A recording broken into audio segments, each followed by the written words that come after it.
K vitamini. Kimyəvi adı. K vitamini yağda həll olan vitaminlər qrupuna daxildir və əsasən iki əsas forması var. Birincisi K1 vitamini, yəni filloxinon. Bu forma əsasən bitkilərdə olur. İkincisi isə K2 vitamini, yəni menaxinon. Bu forma əsasən heyvan mənşəli qidalarda və bəzi fermentləşdirilmiş məhsullarda olur.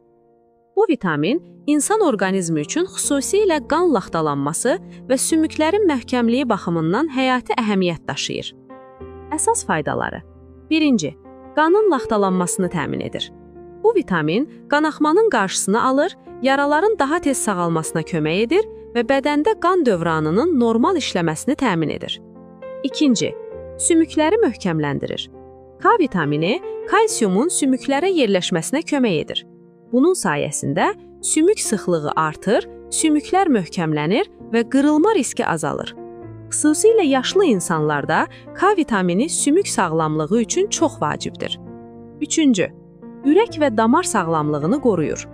K vitamini damar divarlarında kalsium yığılmasının qarşısını alır. Bu isə damarların elastik qalmasına və ürək-damar xəstəliklərinin azalmasına kömək edir. Dördüncü, beyin fəaliyyətini dəstəkləyir. Araşdırmalar göstərir ki, K vitamini beyin hüceyrələrinin qorunmasına, yaddaşın güclənməsinə və sinir sisteminin düzgün işləməsinə kömək edə bilər. Beşinci, immunitet sistemini gücləndirir. K vitamini bədənin ümumi sağlamlığını dəstəkləyir və immun sisteminin düzgün işləməsinə kömək edir. Əsas mənbələri. K vitamini əsasən yaşıl yarpaqlı tərəvəzlərdə çox olur. Bitki mənşəli mənbələr, yəni K1 vitamini, ispanaq, kələm, brokoli, kahı, cəfəri, yaşıl soğan, Brüssel kələmi. Heyvan və fermentləşdirilmiş qidalar, yəni K2 vitamini, yumurta sarısı, kərə yağı, qaraciyər, pendir, fermentləşdirilmiş soya. Vitamin çatışmazlığı. K vitamini az olduqda aşağıdakı problemlər yarana bilər. Uzun müddət qanaxma, tez göyərmə, burun qanaxması, sümüklərin zəifləməsi. Yeni doğulan körpələrdə K vitamini az ola bildiyi üçün doğuşdan sonra K vitamini iynəsi vurulur.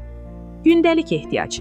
Kişilər üçün gündəlik ehtiyac təxminən 120 mikroqram, qadınlar üçün isə təxminən 90 mikroqramdır. Uşaqlarda isə yaşa görə dəyişir.